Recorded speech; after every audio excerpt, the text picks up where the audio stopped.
Yo, people, welcome to the Blue Lounge. Welcome to the stream. I hope you guys are having a fantastic evening.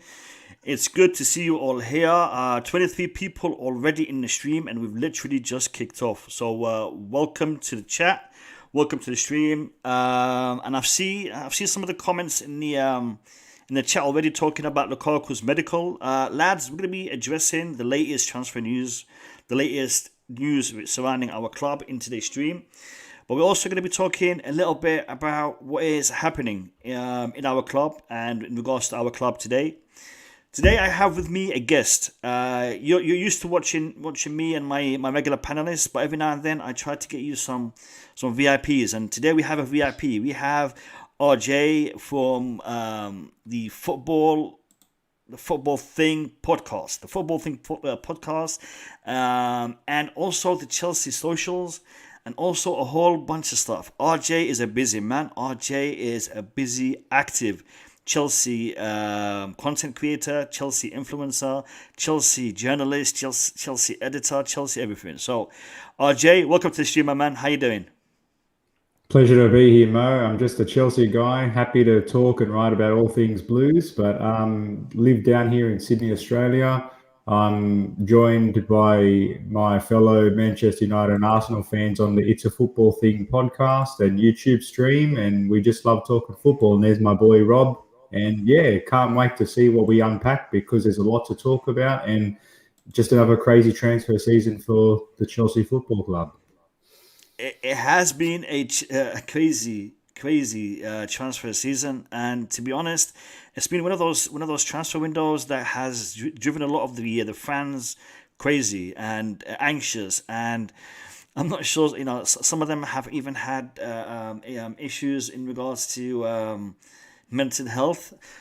Hopefully they'll recover with Lukaku coming in. The issue with the striker situation was a little bit of a funny one, and to be honest, RJ, I want to get your perspective on some of these stories.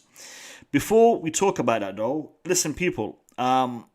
RJ, his channel is quite new. His channel is growing, and his channel is developing. All right, I have linked the channel in the pinned comment. So I want you to do me a favor and during the stream, or if you want to do it now, you can go ahead and just click on that link and check out the channel. Check out the channel and hit that subscribe button.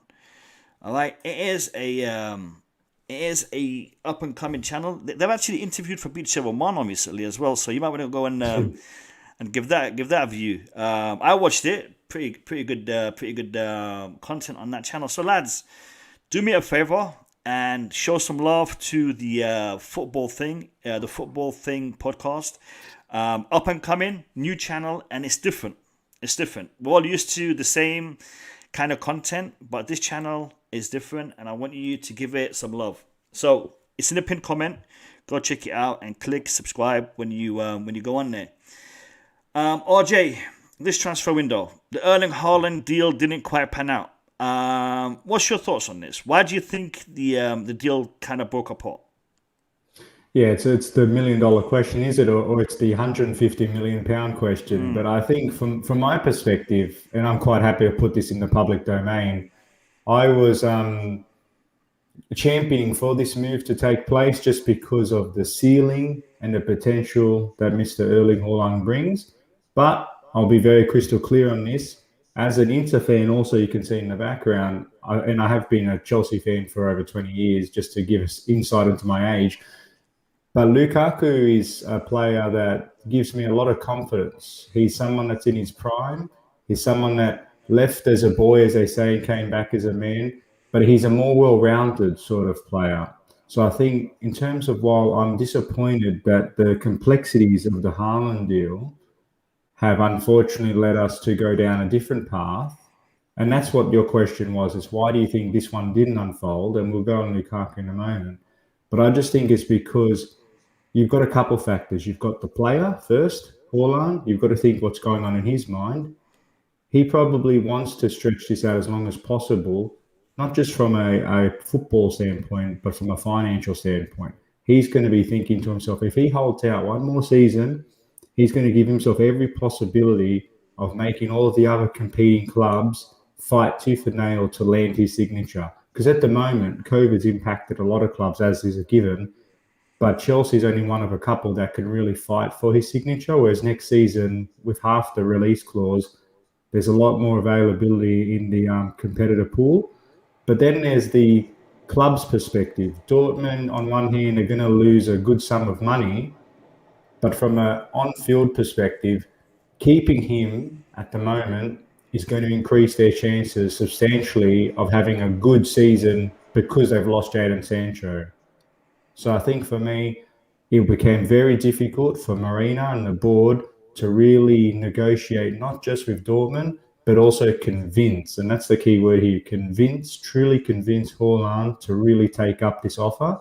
And that's when I think the board said, look, we can pay double essentially to what we're paying for Lukaku. And I say double in terms of wages as well as transfer fee.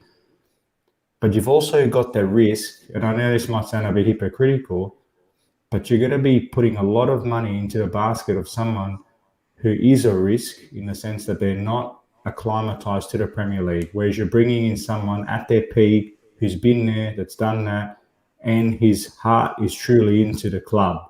So look, next season, there might be a different story, but for now, I think this deal was always going to be super difficult to land just because of the fee and the fact that Haaland knows that he's a hot property and he's going to make clubs that chase him really have a big battle for him. So unfortunately, it landed the way it did, but I'm going to choose to be optimistic and say it's a bit of a blessing in disguise for us.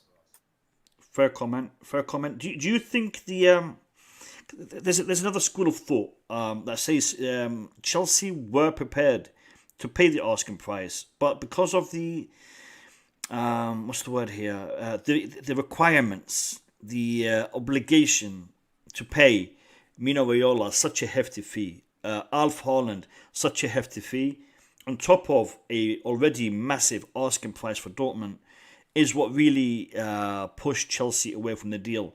Because it looked like this deal was going to come with a lot of baggage, with a lot of issues. Even if we were to agree to the set conditions by Alf Haaland, Mino Raiola and Borussia Dortmund, a year or two down the line, we would have seen some more issues coming up from this particular team.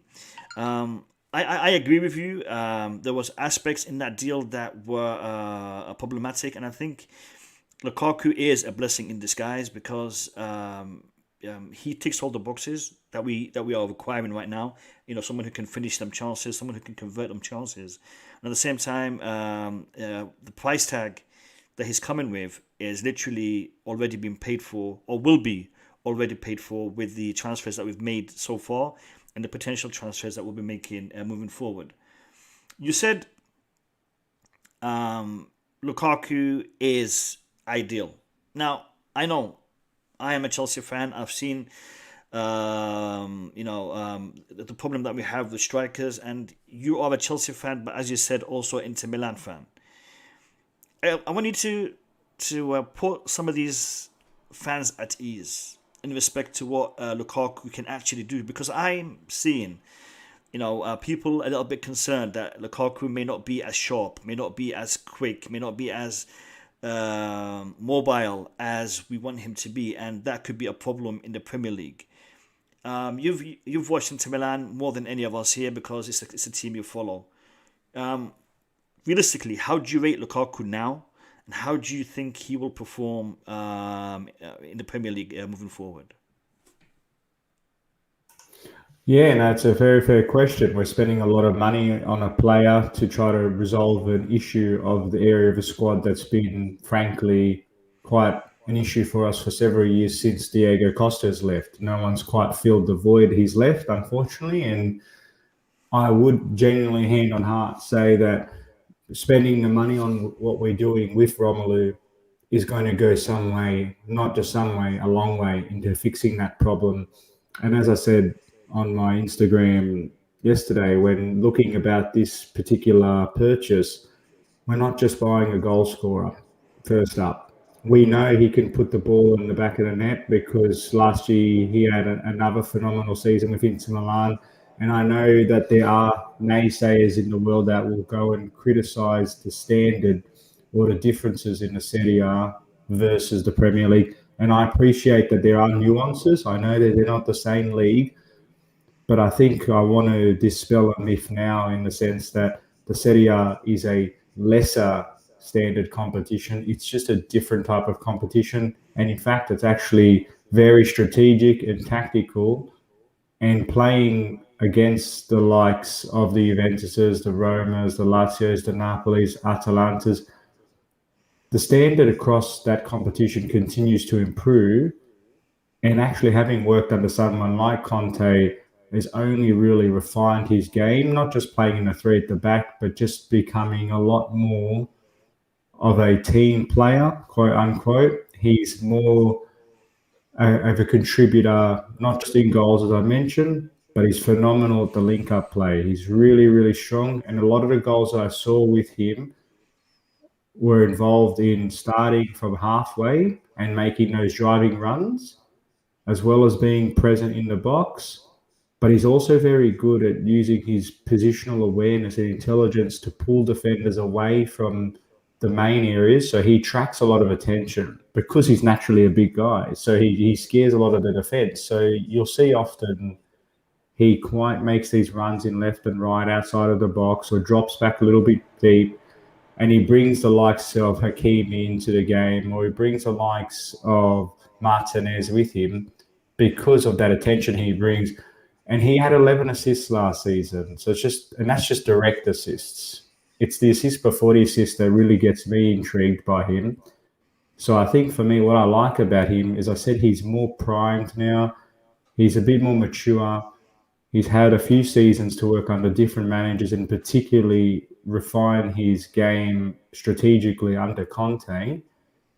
So getting the Romelu back today versus the Romelu that went to Manchester United is just levels above. I know I'm a little bit gassed up about him, but that's because of what I've seen with him at Inter Milan and what he's been doing with Belgium in recent times. So yeah, people will be disappointed. There's no Erling Haaland because he's not the next big thing, but he might not be the next big thing, but he is the current big thing, and that's the way I would describe him. So you can't. There's only so much you can replace current experience, and not just experience, but being in the absolute peak of your powers, and that's what he is. And 28 is not old. It's older than 21, of course, Prime. but It's given prime. but it's not just prime. It's not like he's got 2 years. The way that players are conditioned these days and how fit and healthy he should be, he's got a good 4 or 5 years at the very top. So I'm very happy once we get that confirmation. RJ, I wanna ask you. I mean, I have my point of view on this, but I want you to explain to the fans, to the people watching the stream, the Serie A, the Italian style of football, is quite contained, quite defensive. We've seen some of the best defenders in history come from the Italian league, or from Italian origin. So Italy is the Serie A is renowned for their strong defenders and their strong defensive systems. And for Lukaku to be churning 40 goal contributions over the past couple of seasons with Inter Milan, that is a statement. That is a statement, and I think a lot of people, think the Premier League is the best because as a package, it has the best players. It has a lot of physicality. It has a lot of money. It has a lot of reputation. But I think the Serie A is not a bad league, and the Serie A is a league that needs to be respected, especially from a defensive standpoint. And I think for Lukaku to be doing that over there, it says a lot. It says a lot. So Tuchel plays a very similar system to what Conte played with Inter Milan. Formation wise, style wise, they're not the same. They're similar in certain aspects. How do you see Tuchel utilizing Lukaku? And how do you see Lukaku fitting into the Chelsea squad as we have it today? Because we have players on the way out. We've sold a whole bunch of players, but it looks like striker wise, we're relying on Kai Havertz and Timo Werner up front. With Lukaku coming in, he will be the one that enables us to have a proper spearhead moving forward. How do you see Tuchel utilizing Lukaku to the best for Chelsea? Yeah, no, it's going to be very interesting. What I think he will bring is the fact that obviously he's a direct presence up front, so he's a point man. But what I like about him is there's a couple of things. First of all, he's got the strong physical presence. He's a point person, so they can actually get their wing backs high up the pitch, and he can be a focal point for them to be able to find the target and hopefully convert more of our chances created. Because let's take a step back for a moment. Last season, we did very well against the big teams. And the big teams meaning obviously the top six as well as in Europe. We tended to struggle against the perennial low block and those that were really stubborn and really crowded out their penalty area and tried to funnel us in and around that 35, 40 yard zone outside the goal. But for someone like him, again, what I mentioned about Inter Milan, he's someone that even if you're playing against the back three, he might start off in the middle, run across to the left or the right and help bring these defenders apart. And what he will do is Tuchel loves his off the ball movements. He loves these runs in and out for the channels. And what he will do is he'll bring another dimension to his style of play. So first of all, he will allow, like I said, the wing backs to get up the pitch or even our wingers to have someone to find the ball into and convert our chances created, which, again, we did very well last season, but just were very inefficient. But also, even when we're playing in transition, he might be a big guy, but what I've seen, again, with him in the past couple of seasons at Inter, he does carry a lot of pace on him, and he's someone that can drive at defenders with his pace and allow others to come with him to join the attack. But even still, even if we wanted to use our centre backs to go a little bit more direct, he's someone that if they're going to start playing press for press with us, you could have the likes of Rudiger or Christensen or Silva, whoever's at the back, Kunde, hopefully, but play that long ball directly up to him. And he's someone that's going to be able to bring the ball down, await for his midfield support, like your Mason Mounts, your Kai Havertz's of the world, to join him. Because that's like Giroud did for us, especially with Eden Hazard. He's going to be someone there that can play the nice little 1-2 with you in and around the box. And again, he is someone that's going to be very important for us to be battling those teams that aren't interested in playing attacking football, but ones that are more defensively organised. So, yeah, I think he's going to tick a lot of the boxes in areas that we need the most improvement in. Let me ask you this. He's been compared to Drogba quite a lot, quite extensively. I personally think he is a hybrid between Drogba and Anelka because Drogba was your target man, your finisher, your goal threat, but Anelka was your supporting striker, and I think Lukaku can do both roles. I think Lukaku, with what you just said, he can play a little bit wider. He doesn't have to be down that centre. He can play a little bit wider. And I think having him with Kai Havertz and Timo Werner and Hakim Ziyech and Mason Mount, the way you explained it, it will be a versatile attack, which will confuse a lot of the defences because, it isn't a clear-cut attacker, even though he is a goal scorer, a converter, a finisher. I think Tuchel will also employ different systems because what we saw him do last season, he was a little bit more restricted. He only had half a season, and he had, I think the last 10 games were all cup finals, man. He had to win every single game because it was either Champions League or if it was the FA Cup or if it was in the Premier League, for top four. So the last 10 games, he was under pressure. And I think this season, he has a little bit more time and he can experiment maybe a little bit more. Do you see Tuchel employing a different system, or will he be sticking with the three at the back? Would we see a four at the back, the two at the back system employed by Tuchel, in your opinion? At this stage, no. Very simply, I would say that we're going to. And I had a good chat with a good friend of mine down here. He's on the other side of the coin. We were chatting Yep. on another podcast, and we were talking about this directly. And one thing that I brought up, and this is something that I want personally in our team because we've been burnt by this previously, is that over the years, we've tended to have situations where we've played very well in one season or half a season, but then the opposition has done their homework and come back next season and really nullified what worked well for us that season, and we failed to really adjust to the circumstances. So what I was a big champion of was having options B and plan C essentially, and really wanting us to have that versatility and to pull that out of our sleeves if we needed to, especially during mid-match if an opposition figures us out. But Miz made a good point in the sense that because he's only been there half a season and hasn't really worked with his players, so to speak, it's really firstly about maximizing our understanding of plan A. And plan A in this case has obviously been the 3-4-3 predominantly, and there's shades of 3-5-2 at times. So I think in the first instance, it'll really be about us as a squad perfecting that understanding of that system, because there is this myth that playing three at the back makes us less attacking. And structurally speaking, it's factual because you have one more defender. So I get that. That makes perfect sense. But it's all about the principles within that system and understanding the role. Because as I said, Chelsea last season didn't have any issues with the chance creation. It was the chance conversion.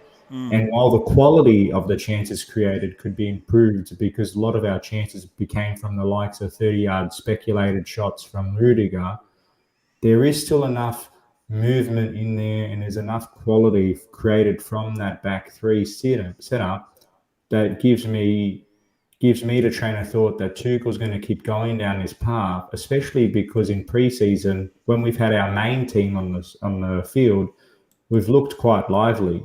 So for me, in short, we'll probably stick with what was working last season, knowing that we've got new players to help better implement the strategy, as well as more time in the off season to refine the tactics.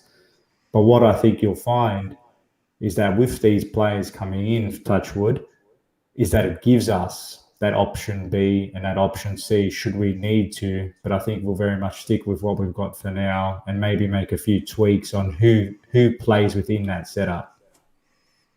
Yep. Yep. I concur. I concur. Listen, people, we are on 43 likes. I want to push that to 50 likes pretty soon. So get hitting that like button. In the pinned comment, is a link to RJ's YouTube channel. I'd like you to click on that and also give it a subscription. It would mean a ton to me and a ton and a half to RJ. So guys, make sure you do that. The panelists, listen, I have sent you a link.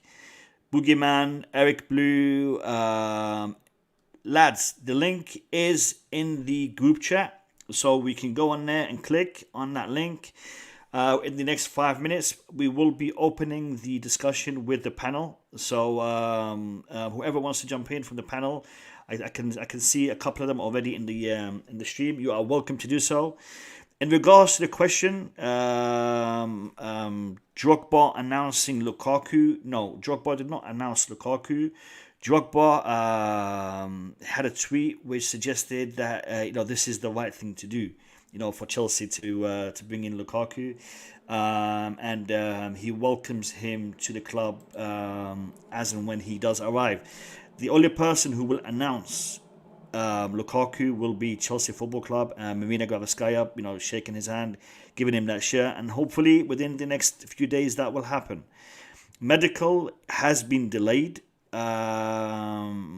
It was due to happen today. I think it's been delayed till tomorrow.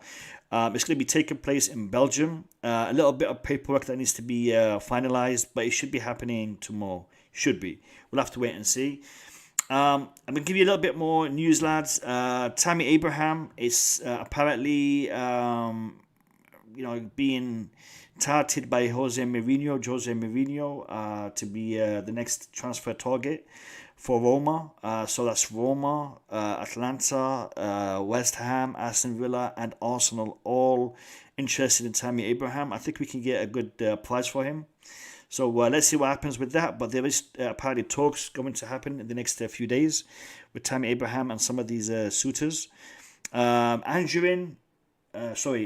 I keep saying Andrew. Borja apparently is going to Southampton alone, so that is something that is happening. And yeah, people, like I said in the panel, the link is in the group. Check it out, and if you want to jump in the next 5 minutes.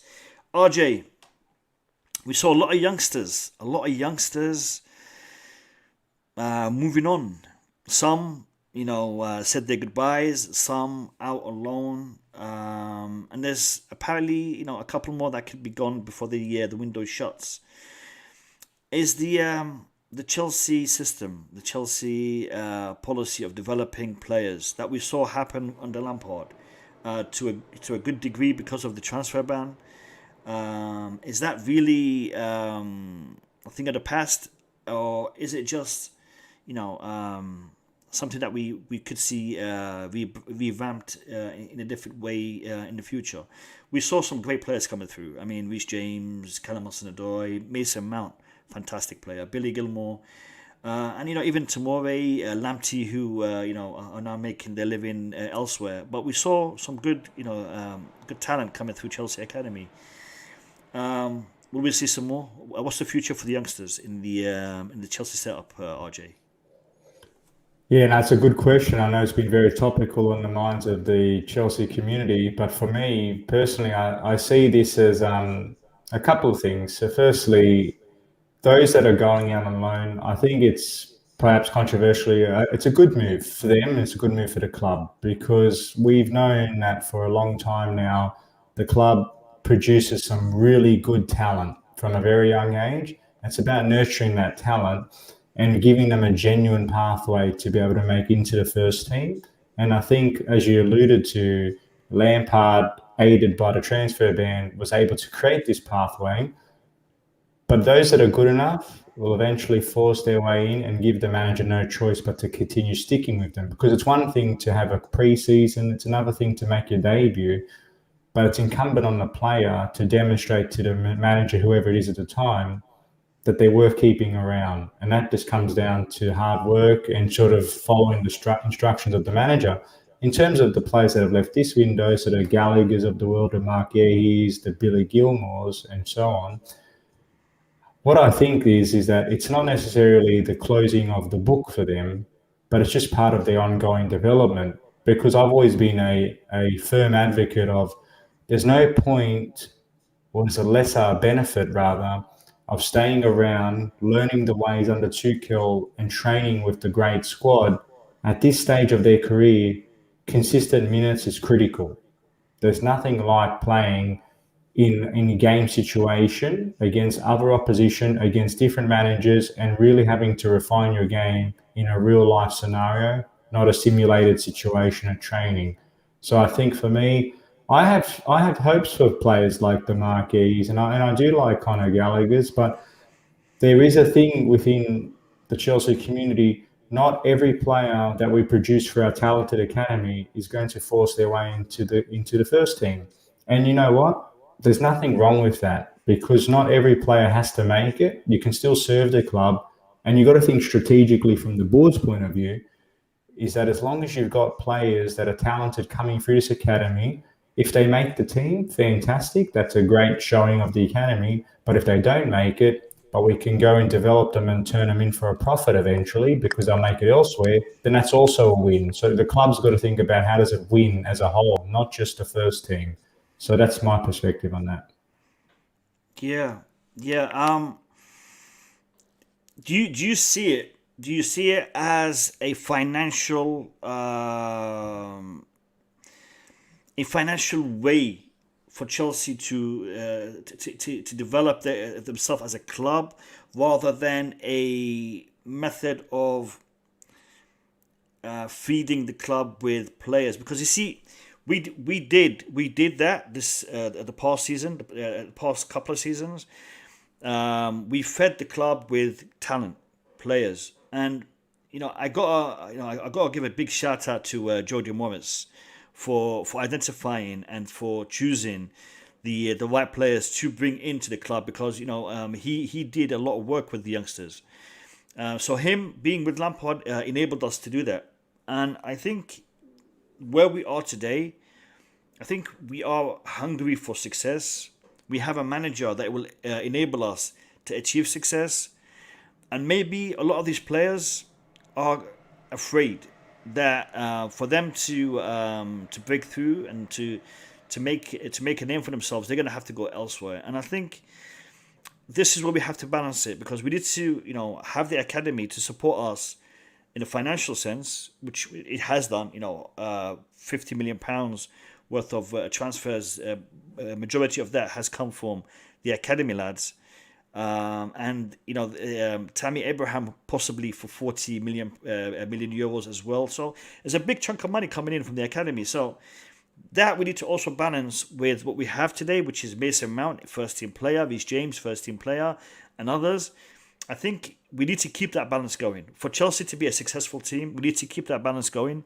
We need to keep it generating money for us, but at the same time, it needs to inject talent into the team.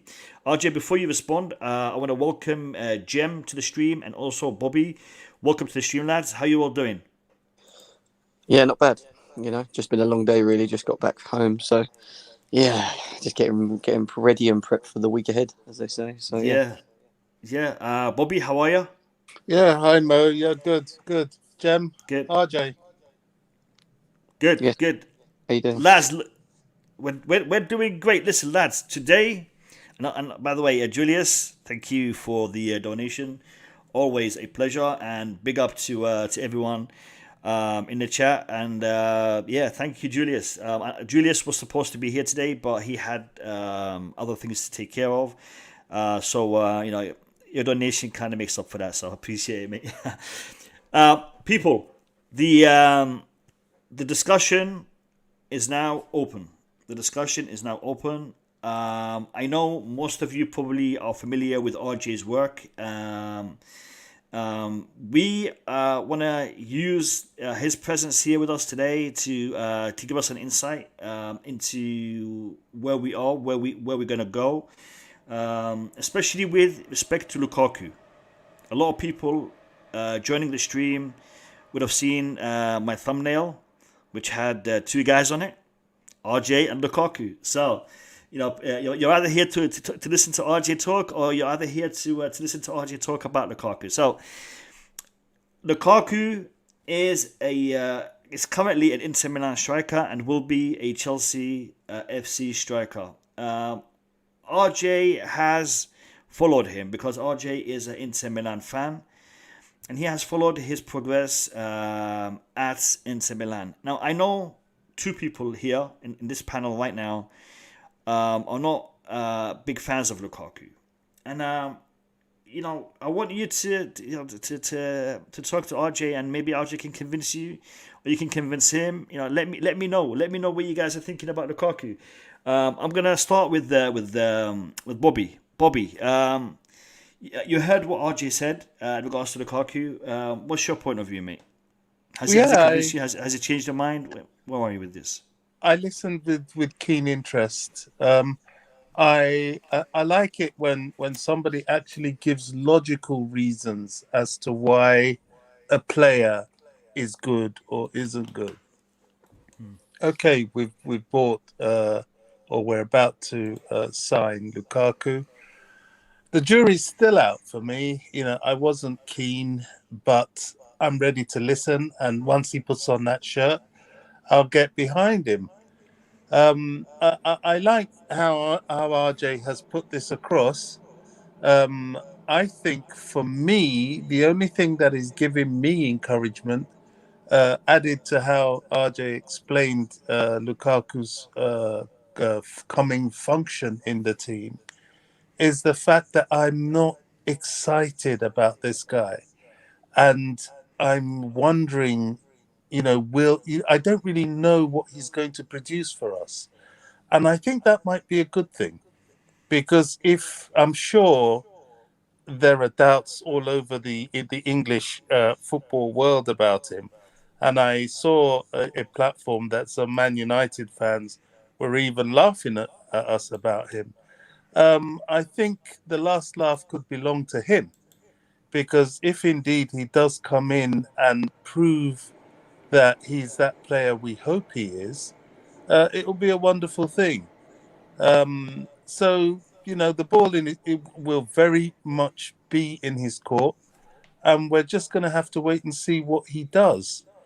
I'm a bit disappointed to hear that Brozier's going out on loan, although I fully understand it. But it's beginning to make me think that perhaps the Lukaku and hopefully the Kunde signings will not be the only signings coming in this summer. Yeah, that's a big point, Bobby, because the sales that we're making will probably pay for Lukaku. So we're still sitting on the Champions League winnings, and we're still sitting on the Premier League payout. So and also the transfer budget that has already been set by Roman for the season. I think Conde with his price tag, Shumeni with his price tag, and I think we can see another signing, and maybe another attacker, because we will be losing quite a few attackers. So maybe a young attacker, someone that could be relied upon as a backup to Lukaku, to Havertz, Werner. There's a lot of potential. Eric Blue, welcome to the stream. Eric is away. RJ, do you want to respond to what Bobby just said in regards to Lukaku? Yeah, no, thanks for the nice commentary, Bobby. And look, I'm not going to sit here and pretend like Romelu Lukaku was the best player since Messi or Ronaldo or anything like that, because for all of the good things about a player, there's always the offsetting factors. And I think, but what I genuinely stand by the fact that he does bring a different set of complementary and unique skills. So, like I mentioned earlier in the stream, he has evolved significantly under the guidance of our former manager, Antonio Conte. And Mo brought up a good point before about playing and revolutionising himself in a league that's notoriously known for its strong defensive capability, even though I'm quite a fan of saying that the Serie A has become more attacking focused in recent seasons, with the likes of Atalanta, Napoli, Inter to an extent. So what I'm getting at is that we are, in my humble opinion, getting someone who we are spending a lot of money on. So let's be really upfront about this. We are investing a lot of money in bringing back someone that's in their prime, that's evolved their game, who's not a one-trick pony. He's not just someone that's going to be a 6-yard goal poacher. If you look at FBRF, the reference website for player statistics, you'll see that based on his expected assists, his expected goals, his progressive passes, his touches in the opposition box, they're all in a positive metric. And he's someone, again, we have long called for an improvement in that striker position.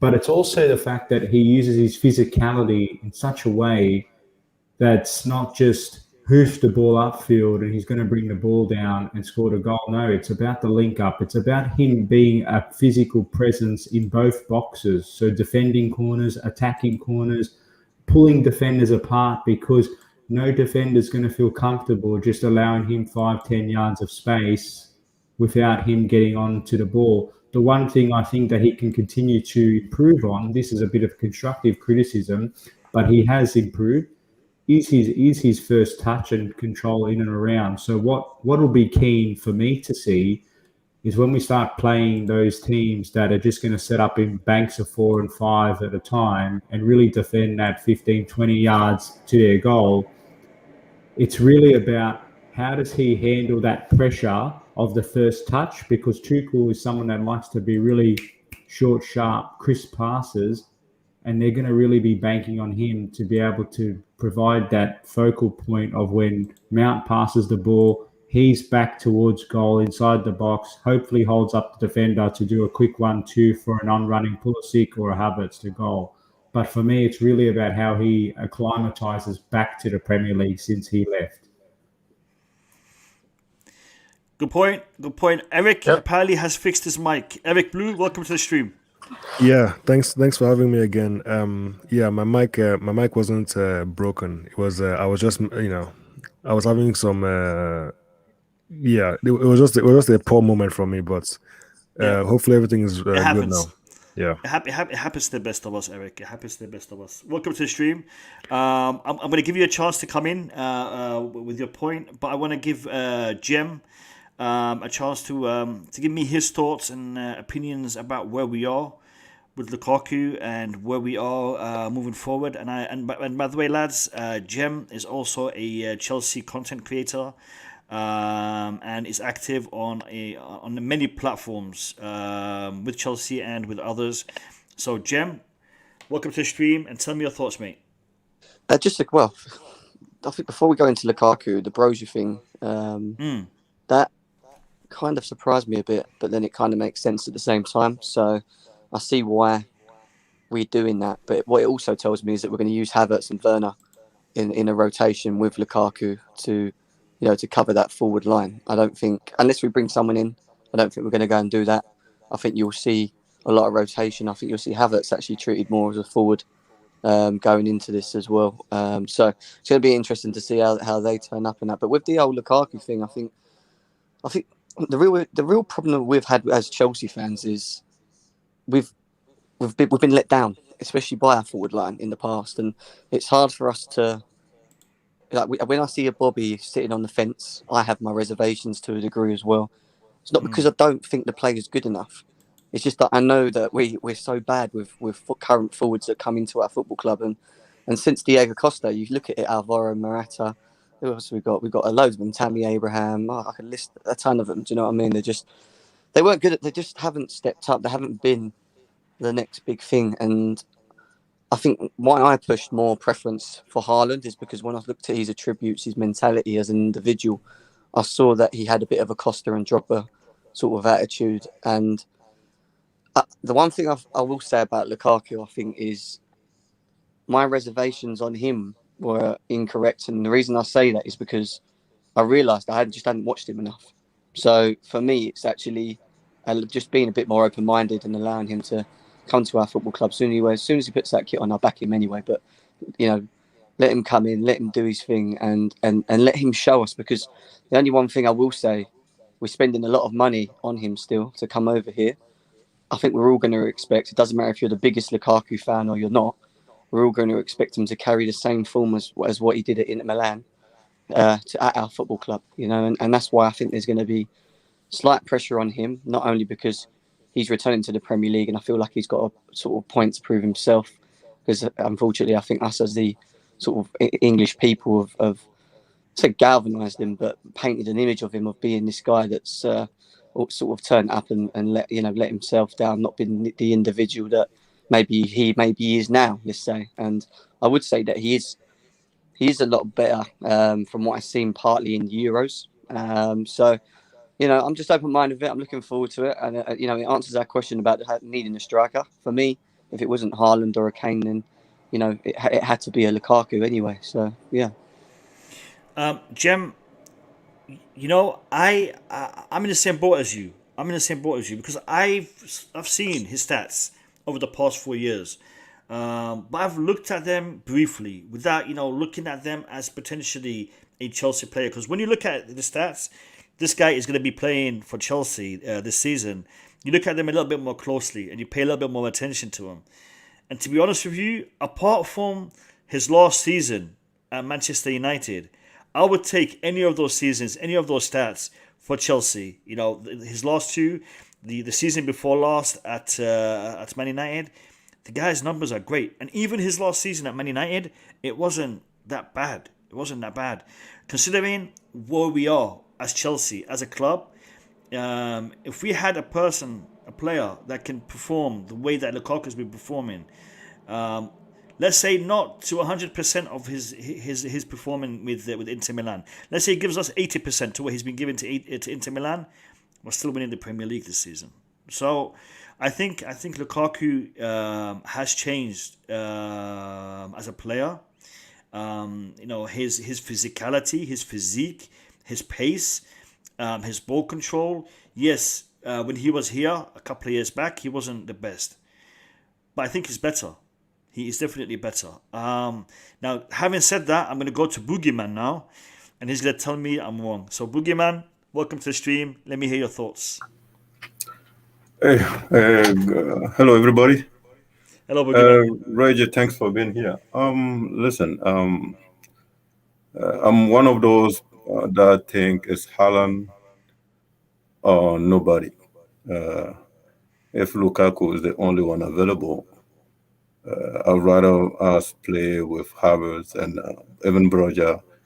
But now that it's pretty sure that Lukaku is coming, I mean, I'm pretty sure Lukaku has a lot to prove to himself in APL because, I didn't think Lukaku last season in Manchester United was a success. I think it was not. That's why he was sold. But again, I think Roger touched on one point is the fact that Tuchel's system is a fast-paced, one-touch football. So Lukaku has improved when it comes to his one touches. We already said that. But I'm not sure how Lukaku are going to be able to handle the one touches when he has his band turned to the opposite side, at least to let Havertz or Pulisic like run behind him. So if he improve it, we'll see. It's a wait and see game. If Lukaku come in and play good, listen, what can I say? I'm a Chelsea fan. I will always be happy if he score goals. But as soon as the old Lukaku starts showing up, that's when critics coming. That's when we'll be going to be probably fighting here. So I'm just waiting to see. It's a wait and see game for me at this point. I'm supporting Chelsea 100%, but hopefully Lukaku turn out to be a good signing because there's a lot of money, like you all said. So yeah, I'm still sitting on the fence, to be honest, at this point. Well, listen, you and Bobby need to get off that fence because once he puts on that shirt, you guys got to be supporting him. Listen, RJ, I'm going to give Eric Blue a chance to come in with his comment, and then I'll let you respond to the lads. Eric, tell me, mate. Tell me. Are you on the fence? Are you over the fence? Are you how far are you from that fence? Yeah, I think it's a bit obvious where I'm leaning. Yeah, look, Lukaku is he was my first choice. I keep saying it. You know, he's the guy I wanted. I think more than just having something to prove. I think the usual things that everyone has been saying. Who is in favor of this move? He has improved. He was never bad before, but he's even better now. And I expect him to do certain things. I expect him to hit certain numbers. I'm not sure if I'll be brave enough to say exactly what I want him to do, but I think it's a good signing. I think he's going to do very well. I understand people's reservations. Even with the United thing, obviously there's always context. People don't really talk about the context with the United move. So I think, especially because I truly believe Tuchel wanted Lukaku. So that's a huge thing for me. So with all the reservations people have, that should give people some kind of confidence that Tuchel can use him, and improve him a lot, or improve him to be better than what they think he is right now. So yeah, I can't say much more. I'm just looking forward to the announcement. Yeah, and soon come. That announcement is coming, lads. Don't let this delay, affect you. It's happening. It's happening. Apparently, Drogba said it was happening, so it's got to be happening. Listen, lads, we have nearly 100 people in the stream, and we've only got 71 likes. I'm not happy about that, guys. Come on, let's push that to 100 likes. I would really appreciate it. And listen, Can I ask a question? Wait, Boogeyman, wait a second, 1 second. Listen, it's a football thing. Since we started the stream, they had 236 subscribers. Now they've got 246 subscribers. So 10 of you, nice people, fantastic. Blue Lounge people have subscribed already. Now let's do that favor and let's push it to 300 subscribers by the end of the stream. Come on, if every one of you here subscribes, actually no, if half of you subscribe, we've done it. So let's push this channel. It's a football thing podcast to 300 subscribers. Come on, RJ is here. Listen, do you guys know what time it is over there? RJ, what time it is over there, mate? It's 7:54 a.m. 7:54 a.m. and he's already been here for an hour. Now, which one of you guys is gonna get out of bed and come onto the Blue Lounge and listen? You guys gotta give him some love and go and subscribe to his channel. I would really appreciate that. Listen, RJ, mate, you've heard different sides of the coin. And by the way, that's a good channel, guys. The Other Side of the Coin by Miz. You guys need to go check that channel out as well. RJ's he appears on that on a regular basis, so it's a good channel, good content. Go check it out. RJ, you've heard both sides of the argument. Lukaku will be a Chelsea player, therefore we will be supporting him. Even the guys on the fence, they will be out there cheering for him once he wears that shirt and starts scoring them goals, and we know he will score them goals. Do you think Lukaku is enough for us to be title contenders this season? That is my question, and I want you to respond to the guys' comments as well. So take it away, RJ. Yeah, thanks very much. And I just wanted to say, first of all, some really good sound arguments or points of view. And that's what I'm really enjoying about being part of this discussion, at least. So big up to you guys, doing a great job here. And hopefully people in the live chat are liking and subscribing this great content. But to your question, does Lukaku transform us into genuine title contenders? In short, I'll caveat this, but first of all, being the optimist as I am, but pretty balanced, I would say yes, it does. But this is where the caveat comes into it. There's a couple of things here. We've got to acknowledge the fact that we're not the only team improving our squads at the moment. We've seen what Man City have done with Grealish despite their loss in the Community Shield, but you only think they're only going to get better. Manchester United, and my co-host Rob Bruley, who's been in the live chat as well, he'll tell you he's a pretty skeptical United fan, but he'll even admit that the likes of Sancho and Varane have really put them back into the fold of a title conversation. And then you've got other teams that are continuing to prove that can't be ignored. So, and Liverpool too. And, the point I'm making here, Mo, is that we have improved. We are the champions of Europe. Lukaku being brought in on face value does resolve an area of the pitch that's been the most lacking for us. So if we can convert 50% of the chances created from last season, that will significantly bridge the gap between us and Manchester City. But for me, it's a squad game. It's a team effort. So for me, we need to have all areas of the pitch on fire. Our defence needs to continue being as resilient and organised as it was, knowing that we're going to be under more pressure this season from those chasing us. Our midfield, this is my favourite area of the pitch, not just because I used to play it. My favourite player, Frank Lampard, was a midfielder. But that's an area of the pitch for me that if we don't get that right, it's the most fundamental area because it connects the front to the back. And what I was critical of last season is you've got Kante, who's phenomenal. Jorginho, who's continued to improve, particularly in the second half of the season. And then you've got a very unique player in Mateo Kovacic, who he brings this strange dynamic of being a super fast and silky player that's very good at dribbling, and his acceleration to beat the press is incredible. But he's been touted as a guy that's been a box-to-box midfielder that's not effective in either box. And it's just showing that between those three midfielders, they bring unique skill sets. But what we've seen last season is that together, there isn't that cohesiveness that's been enough to transform us into becoming a genuine title contender team. So for me, while I know and I've got confidence in Havertz, I've got confidence in Lukaku, what he's going to bring, and Silva, Christensen, Rudiger are going to protect us at the back with Spider, Mendy in goal. it's for me where it's won and lost is what we do in that midfield position, because it's a 38 game season, as we all know.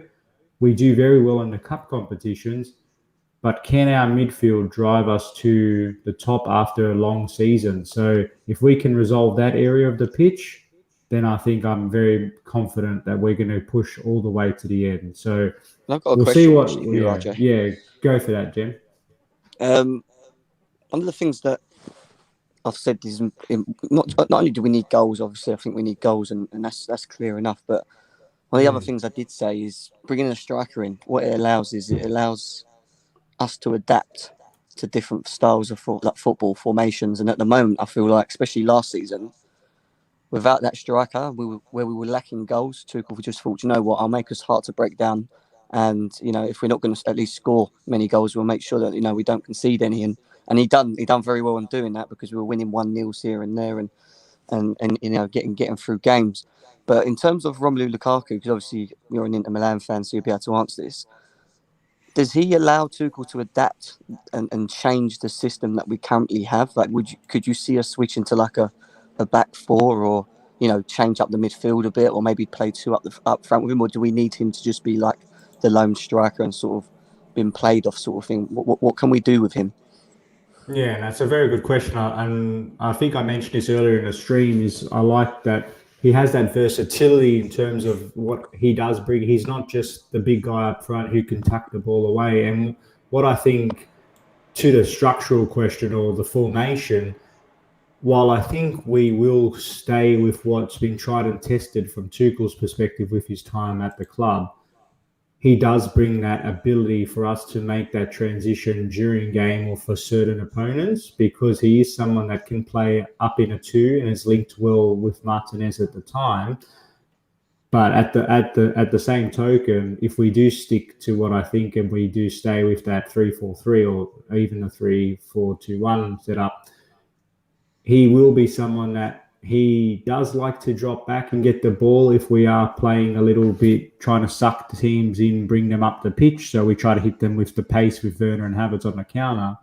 But equally, and as you know, Jim, more often than not, we like to dominate the play. We're very good at being territorially imposing of the opposition. We just tend to struggle against the perennial low block. So someone like him, what he'll do is, if that penalty box area gets crowded, he's going to be the one that allows Mason Mount, Kai Havertz, and even our wing backs, Chilwell, and if it's Cho, who I think is going to get a good run of games this season, along with Reece James, to be able to, once they get in that area, he's got enough sense. It's not just his physical prowess that I like about him. It's his positional awareness in and around the box, because he had the most amount of touches in the box last season, again for Inter, that he's going to be able to cause a lot of headaches in pulling centre backs apart. And even if they are attracted to him like a moth to a fly, it'll allow our other more attacking advanced midfield players to get on the end of some of the chances created from our wing back. So in short, your answer to your question is that he does allow us to play a 4-3-3, 3-5-2. I do believe even if we are chasing games, he could operate well in a 4-4-2. But at this stage, I think very much he will slot pretty seamlessly into that 3-4-3 setup. But yeah, I think he's someone that's going to really help us in that area. Fingers crossed. Yeah, yeah, no. The key though is midfield. RJ, you mentioned that. We have a problem. We have a problem in midfield because I think Kovacic, Kante, and Jorginho are fantastic players, but they're all injury prone, especially with the kind of season we're going to be facing this year. We're going to have a lot of games. We're going to have a lot of competitions that we need to progress in. And I think Chelsea will be giving every competition a good go this year. 3 holding / box to box / DMs is not enough. Gilmore was sent out. Are we getting too many? And is too many the answer? RJ, what's your thoughts on Tchouameni, and If he, if you're for, would he do it, or should we, look elsewhere? What's your thoughts on the midfield situation, mate? Yeah, well, I think I alluded to the fact that I'm not entirely confident that the current midfield setup in and itself is going to be enough to really propel us to the title. And I just want to be crystal clear. It's not the fact that I don't rate our current midfield. I'm huge fans of all of them. I just think that the collective is more than the sum of its parts, and it's about chemistry, cohesiveness, and what's the most effective way to be deployed in the system. Because on their own, they're all amazing players, and based on the setup, like Kante in the pivot is so strong. We know Jorginho as the deep lying midfielder in a back three is so strong because he's got that extra protection and ability to roam a bit more freely. And Kovacic, we know again, he's just that really wild card X factor where, depending on how he's feeling on the day, he can really transform us in terms of really penetrating opposition and allowing our more attacking players to get on the end of his good runs that he's made forward. But for me, there's just that missing piece in the sense of who connects the dots between each of those three players and who gets the best out of them. And you've got to look at longevity. Kante is getting a little bit older now. Don't get me wrong, he's a phenomenal player, and hopefully we get a good few more seasons out of him.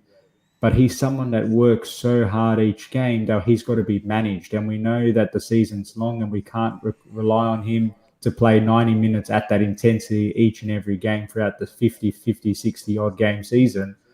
And then you've got people like Jorginho, who we know that based on certain situations, he isn't the ideal person to be played because of the pressure that's applied on him.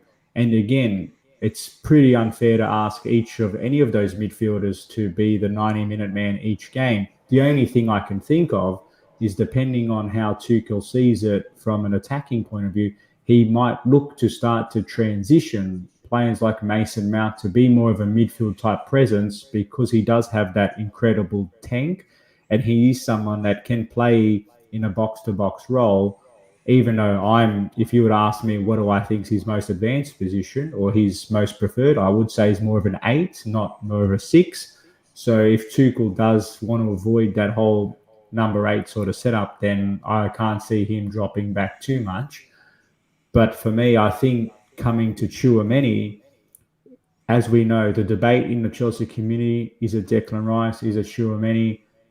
I think at this stage, because we're spending big on Lukaku, it probably does draw a line in the sand of us trying to pursue Declan Rice this window if West Ham dig their heels in and remain steadfast in their valuation of him, which is obviously 80 plus million, whereas Tchouaméni, kind of like, and I say very loosely, kind of like Havertz in the sense of we were able to capitalise on Havertz last season because our other competition just wasn't there because of the COVID impact.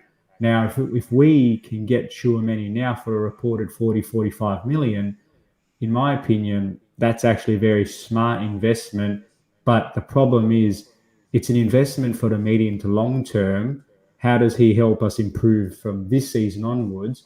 Whereas if we were to wait one more season to get a Tchouaméni, the problem is, like Haaland in many ways, he's going to have a lot more suitors chasing him. And all of a sudden, his price goes from 45 to 50 million to 65 to 70 million if he has another breakout season in Liga. So for me, is it worth waiting for Declan Rice for one more season? Because apparently he still really wants to join. But I think we can't wait.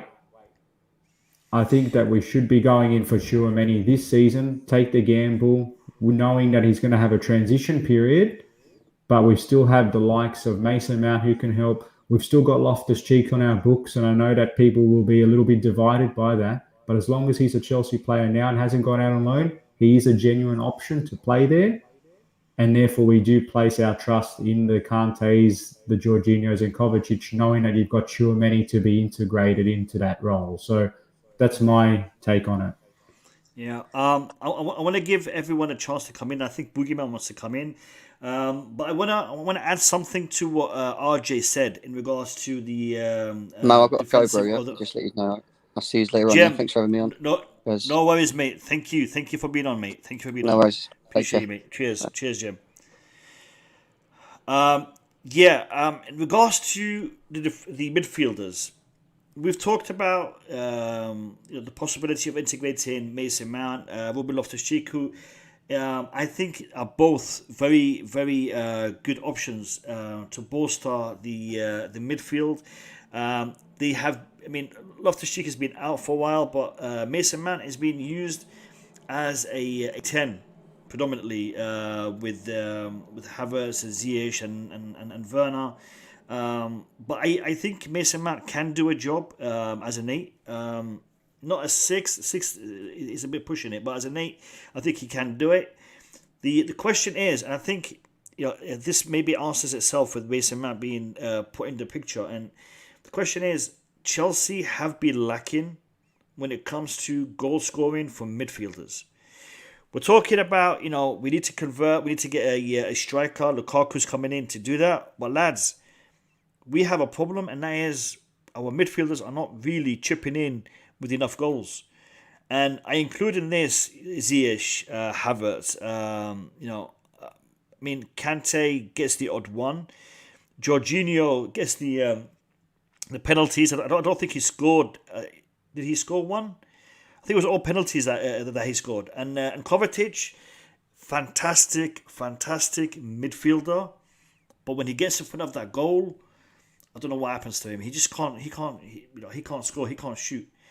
And this is something that I think Chelsea does need to address when we are looking at our next holding midfielder, our next 8, our next 6.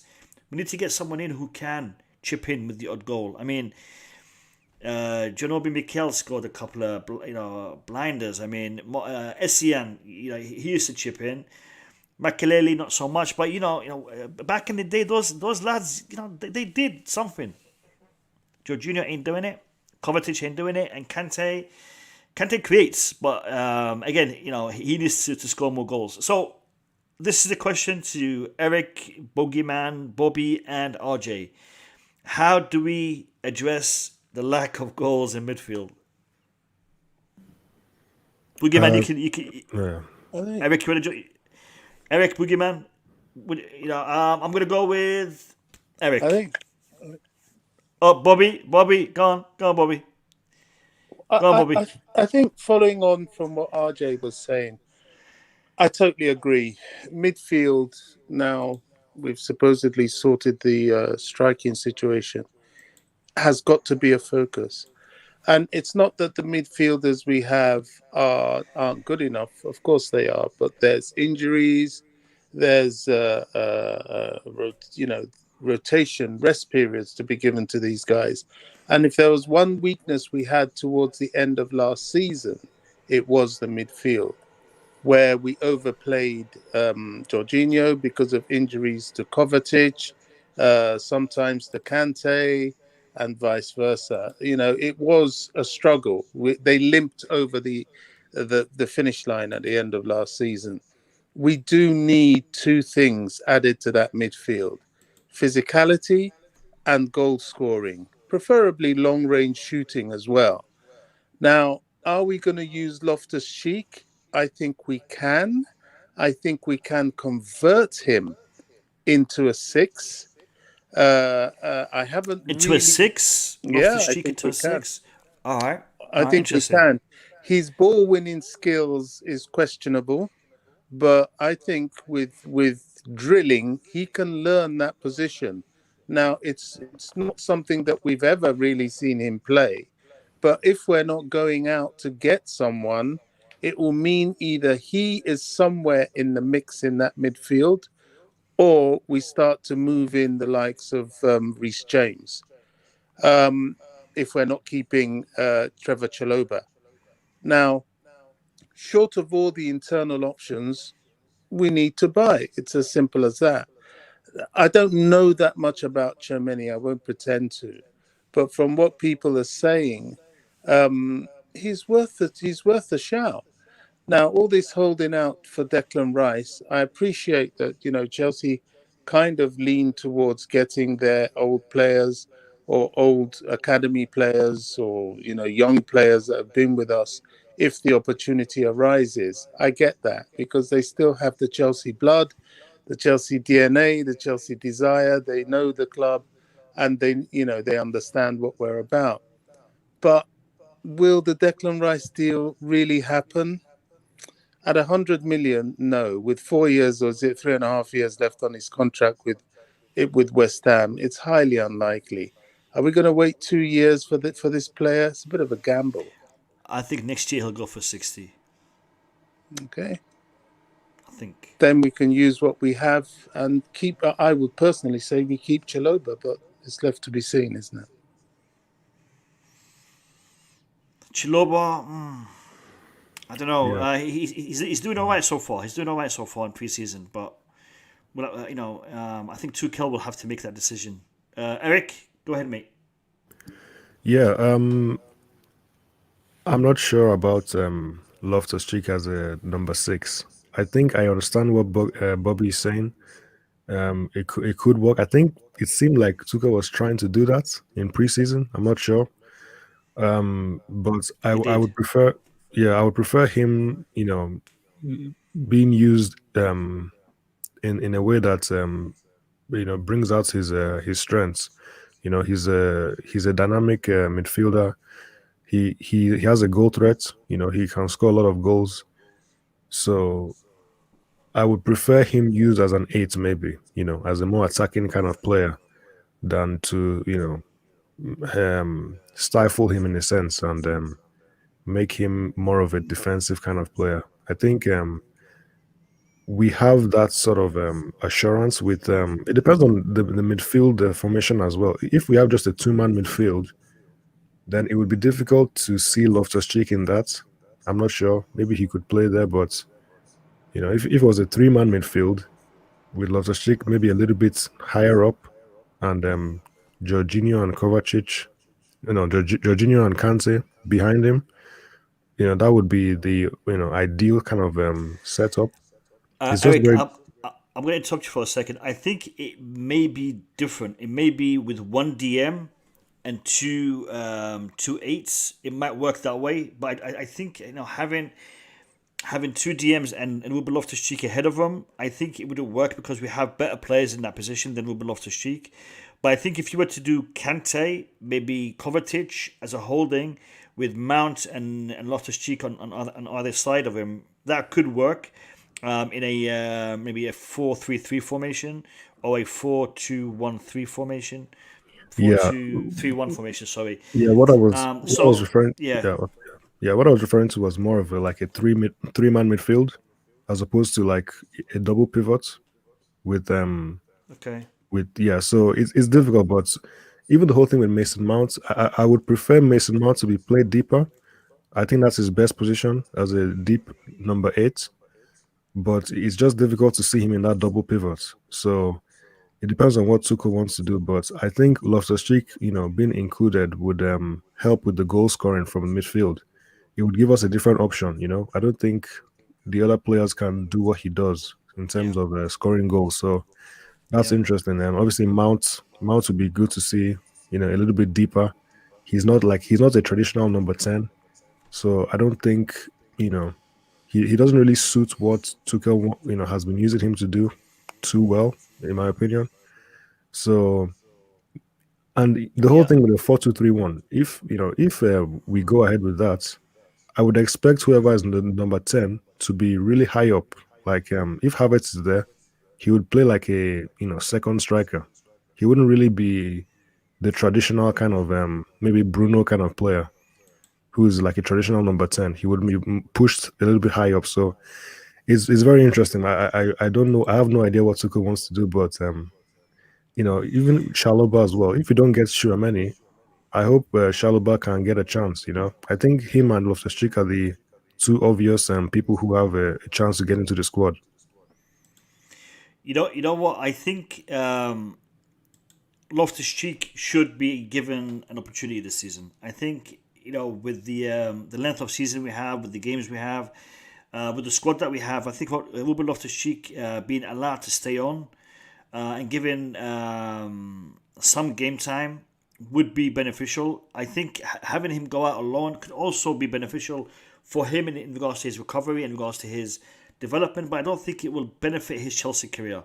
I think to benefit his Chelsea career is to give him more time with Chelsea this season. And I think a couple of games with him playing to the standard that we know he can play, he could challenge for a position in the starting lineup. Ruben Loftus-Cheek does have that in him.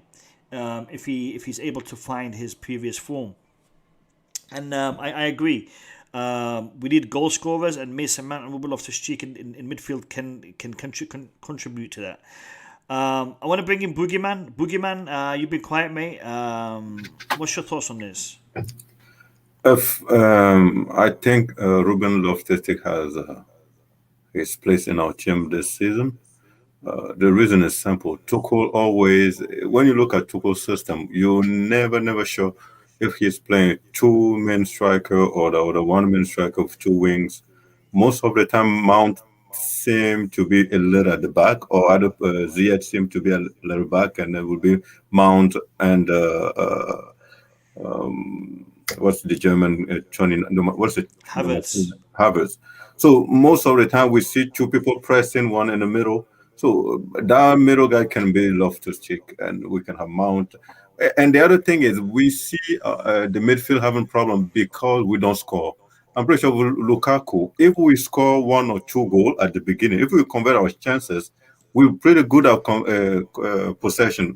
Jorginho is really good at passing the ball around and just releasing pressure and keep the ball. So I think that issue we keep saying about our midfield are not physical. If we score our chances or we score one or two, I think the game is already won because we know how to control the ball. We know how to deprive our opponent of the ball. So I don't see a problem with our midfield at this point, and I don't see the need of signing Tchouaméni or Declan Rice. I just think we should trust those three main midfielders because they're really technical and they can run with the ball, they can pass the ball. And then with Loftus-Cheek at the backup and the Mount, that can also drop in the middle. I think we're pretty safe. And also Chalobah, like someone also say, Chalobah's play midfielder at the youth level. And Rhys James also can come in. And the other thing I would like to add about Tuchel's system is Mount. We have our two deep-seated midfielders most of the time with Kante and Jorginho. But Mount's job is not as a wing-back. He has to support the midfielder all the time. That's why he make all those long passes most of the time. He has to be in the midfield. He gives his support. Same as Ziyech most of the time when he's playing there. Or Havertz. Havertz is always in the middle tackling and stuff like that. So our system is pretty complex system. Nobody know exactly how. Even Pep doesn't know how it works. So I think with Tuchel as a mastermind, he should be able to find position for a player that he put on the field will know exactly what the reason why he's on the field. So I'm not worried. I think we should be okay. My worry is we converting our chances. If Lukaku is that guy and he start doing that, then I think we have a good season ahead of us. Yeah, I agree. Boogeyman. I agree. I think we have a lot of different variables to look forward to this season. A lot of different variables. DJ Sav, mate, jump on, and if we can hear you, we can hear you. If we can't hear you, then we'll just deal with it. So no problems. If you can jump on, jump on. Listen, people, we're going to be talking about the defense in a minute. But before we do that, I'm looking at the Football Thing podcast, and it's got 251 subscribers. All right, listen, people, we have to support our community, our people, our channels, and this is one that I want you to support. I'm serious. Great content on this channel. It's not Chelsea focused. It is Premier League focused with a hardcore Chelsea fan on the panel. RJ is giving you his time. I want you to give him your support and your love by clicking on the link in the pinned comment and subscribing to the channel. We have done great. We have added 15 new subscribers so far in the stream, and I want to push that to 300 subscribers before the stream is finished. So please support your fellow Chelsea YouTuber by clicking on the subscribe button on the Football Thing podcast channel. I would really, really appreciate that. DJ Sav, welcome, my man. Hey, big up, guys. How you all doing? You all right? We're good. We're good. Let me know your thoughts before your internet bugs out, man. Let me know. As usual, yeah, probably. Know my luck, yeah. Yeah. Yeah, no, listen. I mean, I've heard. I mean, I heard you guys talking about. Is it Tchouaméni and Declan Rice? Were you talking about earlier on? Were you? And I know some comments going on in the comments section. Listen, I agree with what RJ said. To be honest with you, as everyone knows, I'm not one of those fans that just goes for any player. I've been watching Tchouaméni for quite some time. To be honest with you, I was going on about him, as you guys remember, last season. I was talking about. I said this guy is going to be a really, really good player in midfield. I've seen him play for Monaco in terms of watching him, and I think for in terms of what he can bring to a team, I think he'll be the next thing for us if we can get him in, and I hope we can bring him in. But as I said, it's going to be from listening to what everyone's saying, it looks like it's going to be. I won't say it's a tough deal, but seems to be no conversations going on between him and Chelsea at the moment. But yeah, I mean, if we can bring him over Declan Rice, I would say that it's not. I don't rate Declan Rice. I just don't think Declan Rice is 100 million. That's all it is for me. So I don't know what you guys' thoughts are on that. I'm going to let RJ respond, but before I do, one thing we have to note: the agent of Koundé, Julius Koundé, is also the agent of Tchouaméni. All right, so yeah. us talking to Koundé and his deal, we could also be doing the same with Tchouaméni, and it might just be one of those deals that breaks right at the end. But I agree with you. We haven't heard much about that recently, so we'll have to wait and see. RJ, what's your thoughts on this, mate? Yeah, no, for me, and great to have that good discussion, because while I'm a supporter of bringing in Tchouaméni based on ceiling / potential / current price and availability, because I like to think of the big picture in terms of not putting all our eggs into one basket. But I really like the conversation where it headed with Ruben Loftus-Cheek, because I am a big fan of him, and I'm struggling internally to figure out what's the best scenario for both him as well as the club. Because a couple of weeks ago, my head told me to get the best case scenario for all parties, it would be ideal for him to go back on loan, with the view that if he has another good injury-free season, touch wood, because that was the main benefit of him playing last year at Fulham. If he was to have another injury-free season at a Premier League club and hopefully improve his performances, because he's not only playing with no injury cloud, but he also has the ability to have those consistent minutes again, and then next season come back into the fold along with the likes of Billy Gilmore. But then I thought about it on the other side of my brain, thinking he does bring us a unique profile, and he is someone where one of the criticisms I pointed out before is about the chemistry of the midfield and whether or not they have enough output goal-wise to really take us to that next level. And he's someone there that he's a naturally attacking-minded player who likes to drive at defenders. And you saw against Arsenal how he was able to bypass defenders and just glide past them and use his deceptively quick movement for a big guy to really drive at defenses. And if he can continue to build on that and get more hands-on and take accountability, because that's what Tuchel said after the matches, he wanted to see more of that. We only saw shades of this, and that's the one thing I'm concerned about. If we keep him on our squad for this season, are we going to allow him to flourish? Because he's got a lot of competition in front of him, and depending on the setup we play, are we going to get the most out of him? Because I heard the shout for him dropping a little bit more deeper, but my natural inclination is that I think he's someone that he prefers to play in the opposition side of the field and doesn't want to be part of the build-up, so to speak, but prefers to be from the halfway side onwards and really driving and retreating defenders.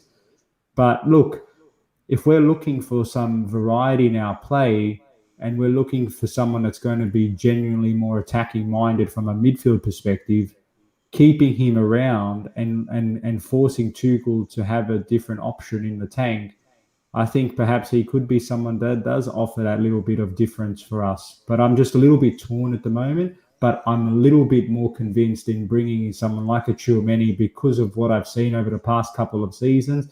And what I like about him again is that he's someone that can play in the number 10, but he's someone equally that can play in a pivot, and he's someone that can play in that holding for midfield area.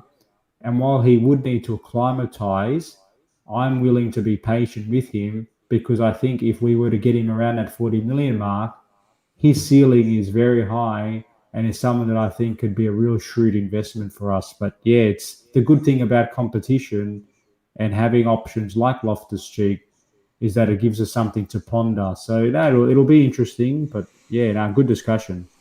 Yeah, no, definitely, definitely. This is one thing that could go either way with him staying or leaving. And with him, having an injury-free season is a big factor. Whether it's with us, whether it's out alone, there's a lot that can happen in regards to Ruben Loftus-Cheek. I just want to say one thing. Whatever route that we choose to go and he chooses to go, I wish the man all the best because he's had it hard, he's had it tough, and he's a fighter, and he's fighting to turn it around, and I wish him the best of luck. I really do. Lads, the last topic I want to talk about is the defense, and then we will conclude. But the defense is something that was a bit of a surprise to me because we were talking about the striker, we were talking about the midfielder, we were talking about a winger / wing back in regards to Ashraf Hakimi, but we weren't talking about a defender. Koundé is apparently a Chelsea target. Koundé is apparently a player that will be coming in to Chelsea. Do we need Koundé? Is he coming in to replace Azpilicueta? Is that a direct replacement for Azpilicueta? Is he the prodigy to Thiago Silva moving forward? What do you guys? What's your assessment in regards to Koundé? And if we don't bring in Koundé, will Chelsea be looking to bring in somebody else? And this question is open to the whole panel. I'll let Bobby jump in because he's been quiet for a little bit. Bobby, what's your thoughts on this, mate? Yeah, I listened to a very interesting video from Coachella, and I've forgotten the name of the other guy, about Jules Koundé. I listened with very keen interest. Tyrone, I think it was Tyrone. No, it wasn't Tyrone. It was anyway. It doesn't really matter, but at the moment. But yeah, I mean, I listened with very keen interest about this guy, and I saw the logic behind the guy. Just like I've listened with interest about the logic behind getting Lukaku. I think this is a little bit more.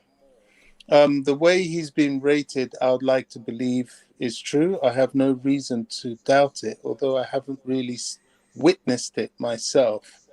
Look, we can't get rid of everybody, and we do need to bring in somebody. There was a very strong point raised by Coachella about the fact that the defense we have is very solid. They've kind of molded themselves into this unit under Tuchel, and they're quite faultless. But the fact is that the key members of that defense is maturing, and we need to look slightly long term and have people that can take the baton when they eventually go. I mean, we only have one more season for Thiago Silva. Hopefully we can get Rudiger to sign a new contract, but he's in the prime of his years, and Aspi is sort of at the tail end of his career. So getting in someone like Jules Koundé would be good. Sadly, it would mean the exit of Zuma. I'm a big Zuma fan. I really wouldn't like to see him go, but if the qualities that this guy has is true, then we're only after the best at Chelsea, and it seems he really is the best, at the moment. Yeah, Yeah, Zuma also contributes a lot in the air, both in our box and in the opposition's box. But Zuma doesn't do what Tuchel wants to be done. He doesn't play the ball out from the back. He doesn't have a good control of that ball in his passing and his and the thing is with Tuchel, he seems to prefer players that can actually play a little bit up the pitch, as a DM, like Christensen, like Reece James, like Kunde, when he comes in. Aspilicueta does that as well, and I think that might be a way forward for Chelsea under the Tuchel system. RJ, defenders, Kunde. What's your thoughts on the whole situation, mate? Well, if you had asked me that question at the end of last season, I would have said that centre back is a position that it's not even a conversation, because I think we're well supplemented in that area based on how we performed last season, as well as who we had in our academy in terms of Mark Gahey going to Crystal Palace was a big surprise to me, because obviously he had a stellar season at Swansea, player of the season there, and was touted as being someone that would learn significantly under the guidance and tutelage of Thiago Silva and co. But obviously he's moved on now to Palace, and you've got the situation now. You've got players like Thiago Silva who are on the tail end of their career. Antonio Rudiger and Christensen contract situations are still a little bit up in the air. I'm not saying that they're edging for a move, but the club's got to protect itself. So if you're looking at replacements, Jules Koundé, he ticks a lot of boxes, and this is not just based on the stats test, which he excels in based on FBref, but even just seeing his performances in the Champions League, seeing him playing in La Liga in particular, he's just someone there that, again, it's all about what works best for the manager and what they want. And I like the point about Kurt Zouma, because I'm a big Kurt Zouma fan, and I think that in what he's done for the club, particularly during the Lampard era, he was a critical player in helping us secure that top four. So if he was to leave as a result of this, then I do think it is a bit unfortunate. But again, it comes back to what's the best fit for the right manager and the style of play that they want to deploy. So I think what you get with Koundé is not only someone that is for the long term, because he's obviously quite young, but he's had a lot of experience to date, much like Declan Rice in many respects, how they've played a lot and have already got a lot of experience under their belt. But he's someone, like you said, Mo, if we're going to continue playing down this route of the three at the back and having those wing-back system, he's someone that's going to help progress the play up the field and help build up that play. And unfortunately, someone like Kurt, that's not his natural skill set. But what I like about Koundé as well is not only is he strong in terms of his touches and his progressive ball playing, but he's actually deceptively quite good aerially. For a shorter person, he actually is comparatively very strong in terms of the aerial duels won. So I think for me, and we all know the importance that Tuchel has in terms of managing the aerial duels. So I think someone as the profile of Jules Koundé, if we can get him and we substitute him with someone like Zuma who doesn't quite fit the brief, then it's a net benefit for the club. And even from a resale perspective, given he's only 22 and his ceiling's quite high, if it doesn't work out, unless he has some dramatic collapse in form, we can always look to find the next person in waiting. But I really think that the club, on top of Tuchel, is looking for a bit of protection, knowing the situation of both Silva and Rudiger, particularly because of their age, and obviously Azpilicueta, as was mentioned. So it's one of those strange situations where striker was the priority, followed by a DM, in my opinion, or a CM. And CB has only become topical because of what's transpired since the end of the season. So I would endorse this if we were to get him. I'm gonna throw something out there. And I want to know what you guys think. And I'm gonna bring in Boogeyman on this first. The lack of performance, the lack of what's the word here? Quality that we saw from Maling Sarr, both in Porto and maybe in pre-season for Chelsea. Could that have been the catalyst to us looking to bolster our defense? Because we got this guy and we thought, he could be someone that we can rely on in a season down the line, which is this season. But he hasn't shown that he is to the level that we thought he would be at by now. Could that be the reason why we're looking at Koundé, Boogeyman? Do you think Malang Sarr's lack of performance pushed us to this? I mean, I'm just thinking out loud here, Boogeyman. Maybe. Malang Sarr, our first preseason game, he played really good. I was really impressed. Even when sometimes I saw him on the ball, I thought it was Kante. I was like, that guy is really good Looks with the like ball, him. actually. And he can control, and he wasn't losing too much ball of the ball. And his defensive ability was showing in our first preseason game. But then against, I think, Tottenham or Arsenal, then he has this thing. He just for some reason cannot mark, cannot probably control the ball, and keep making small mistakes. But again, Especially against Tottenham, yeah. Yeah, so me saying that it was still preseason.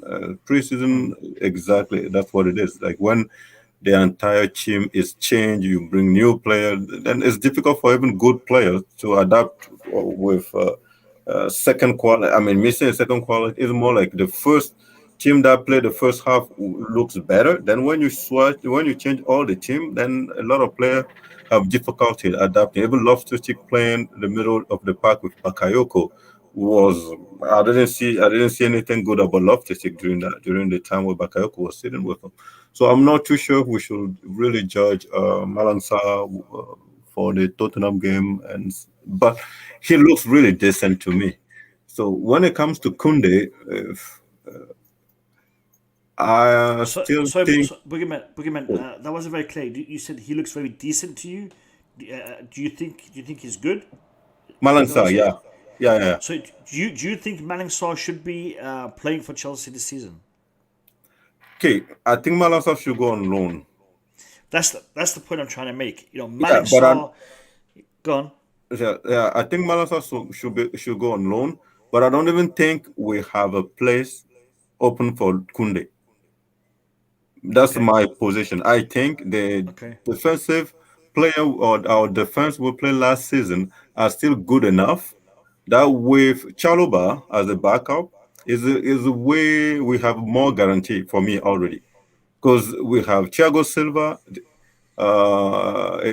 Christensen will be the replacement of Thiago Silva. Me, I would rather have Zuma because of how big and tall he is. And Kunde is only 178. As good as you can be, this is EPL. If you're not tall, you can be good in La Liga. You can be good. EPL is completely different ball game. You have to be tall and you have to be technical. That's two things. Of course, Zuma is tall. He's not that technical, but his game against, I think, Atletico Madrid is our return game or something in Champions League. Zuma was passing the ball, was controlling the ball, can do pretty much everything that Thiago Silva was doing. So it's just a matter of confidence. Like, just if he get it, he will play good. If he doesn't get it, he doesn't play good some games. So for me, there's no opening job for Kunde at Chelsea right now. He should stay in La Liga. And we have Chalobah. We should give a proper chance to Chalobah to come in during the Cup, FA Cup, Carabao Cup, and all those things, so he can build his confidence also and be a proper backup for the other three we have. Because we're Sure. really full when it comes to our defense. I don't just think we Sure. should invest any money there. I think you make a valid point, but I also look at the other side, and that is Kunde coming in now would enable him to play with current players, experienced players at Chelsea that may be on the way out in the next season or so, like Aspilicueta, like Thiago Silva, and maybe having him overlap with them for a season might be beneficial. Yes, like RJ also said, we don't really need a centre back to be involved in our calculations for this season, but it might be an overlap for the future seasons. I'm gonna give DJ Sav a chance to come in on this. DJ Sav, what's your perspective on this, mate? Yeah, I'm seeing it from both perspectives point of view. I think Koundé and obviously Zuma. Now, for me, I think Zuma, for me, Zuma has proved from last season that he's should be given another opportunity this season in the team because he's also obviously we know he's good in the air. He scores goals as well. And I know what Boogeyman was just saying regarding Kunde's height. Now I don't know if Kunde's actually going to be being brought in to actually play as centre back because from what I understand he can play as he can also play as right back as well from what I understand or either And or the going DM. forward as well and a DM. So I'm not. That could be one of the reasons why. And from what I also understand, Tuchel wants him. I mean, he's actually pushing Chelsea to get this deal done. So this is the other scenario we've got to look at. But I can understand the argument of what everyone is saying on it all. I mean, for me, Zuma should not go. I think he from him getting so many goals last season, I think he's at least deserved another chance in that team. But as you've also said though, Baggy, he doesn't play out from the back as much, does he? I mean, he doesn't pass those balls as we know with as we've seen with Christensen do. We've seen it with Rudiger doing that now. That's the only one thing he does not do, and I think also Thiago Silva does it as well. So that's the only thing I think that's lacking from Zuma's game. But he otherwise is a good defender, and yeah, I'd hate to see him go. But I think if an offer of what 25 million comes in for him, I've just got a feeling Chelsea would just sell anyway. I've got a feeling they will sell him just to get Koundé in, and that's only because Thomas Tuchel wants Koundé at the football club.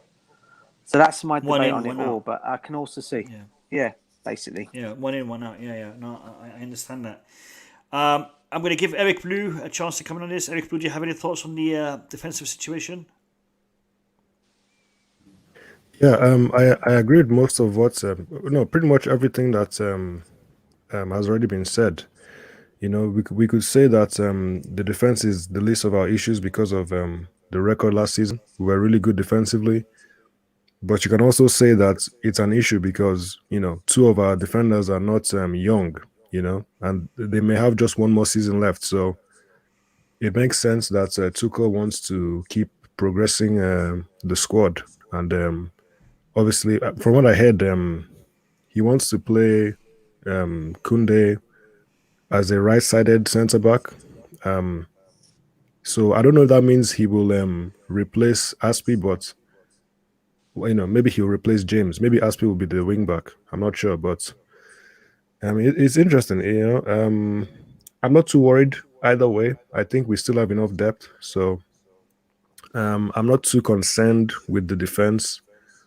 But in terms of just to go back a little bit to the previous conversation, I think one of the things that could stop Chelsea from winning the title is the consistency. So we knew that we had the issue of goal scoring.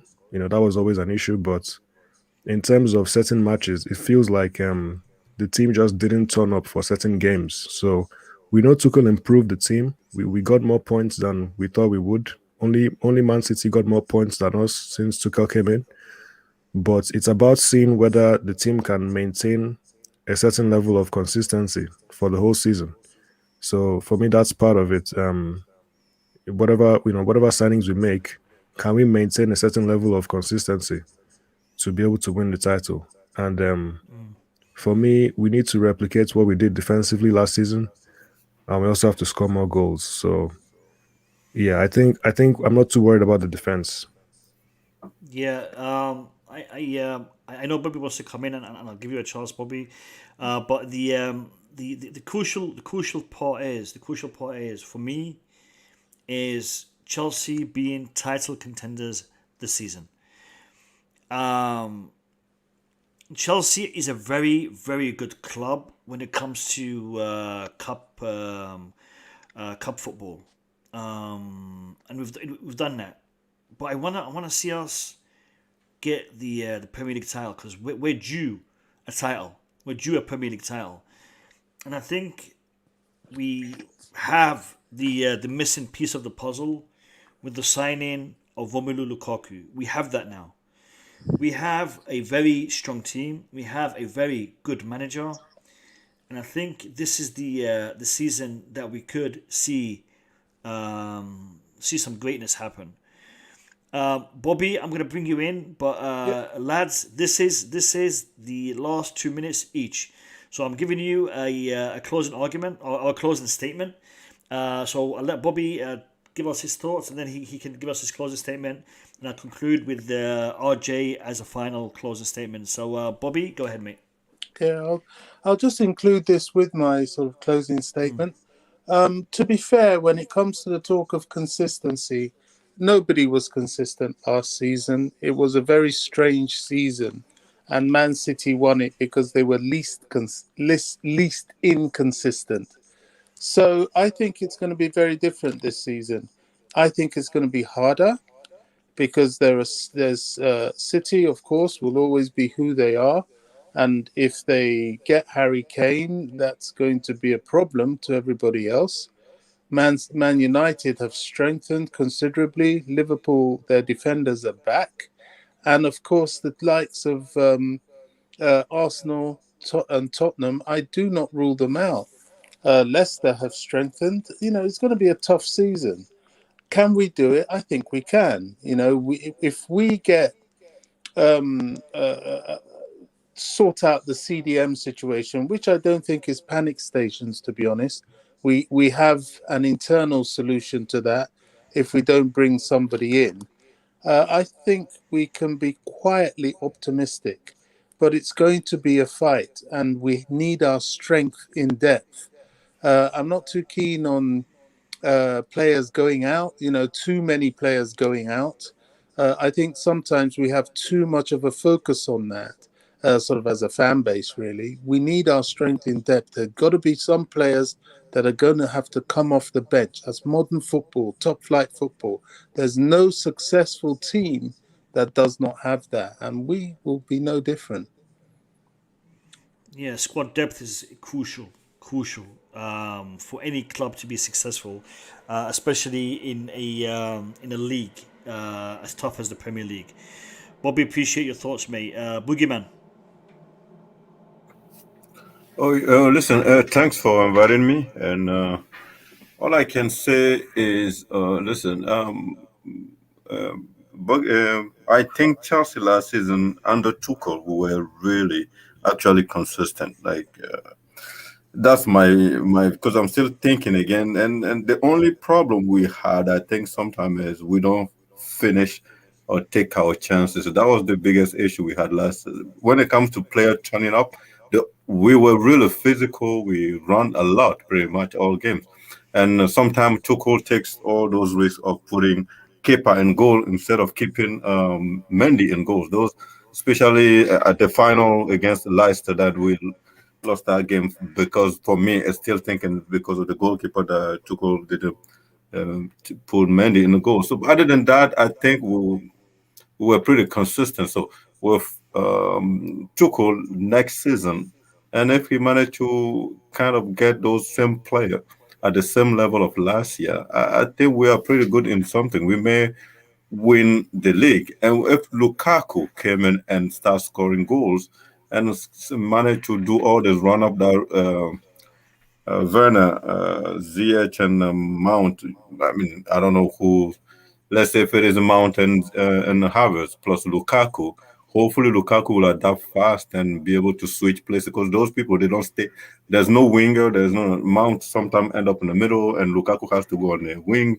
So hopefully Lukaku find his fit and start adapting fast. If we get a team that consistent, I think we should be good.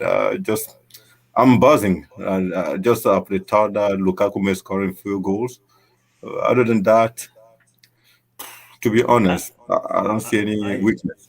I feel you're getting off that fence, man. You're just slightly, slowly getting off that fence, Yeah, man. when I say I'm buzzing, in fact, I'm just like, if we can get Lukaku of Inter Milan, we do this. It will be really easy. Then I'm like, okay, there's also Lukaku from Everton, Lukaku from Manchester United. So I'm not too much sure which one we're getting. But again, Lukaku has EPL experience, but the Exactly. Lukaku coming to EPL has to adapt also. So we need to Yeah. give him some time to properly adapt. I Other than that, Boogeyman.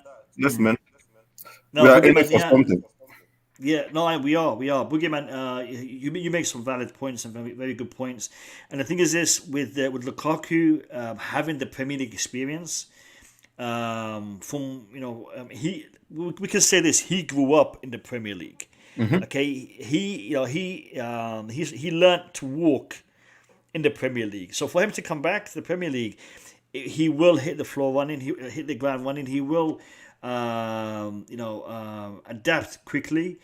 I think what we saw with other players, Timo Werner, to be specific, he struggled to get into the rhythm of the Premier League because of the difference of the system between the Bundesliga and the Premier League. But I think Lukaku will not face that to the same degree, and I think we will see a good return quite quickly in regards to Romelu Lukaku. Boogeyman, always a pleasure to have you on.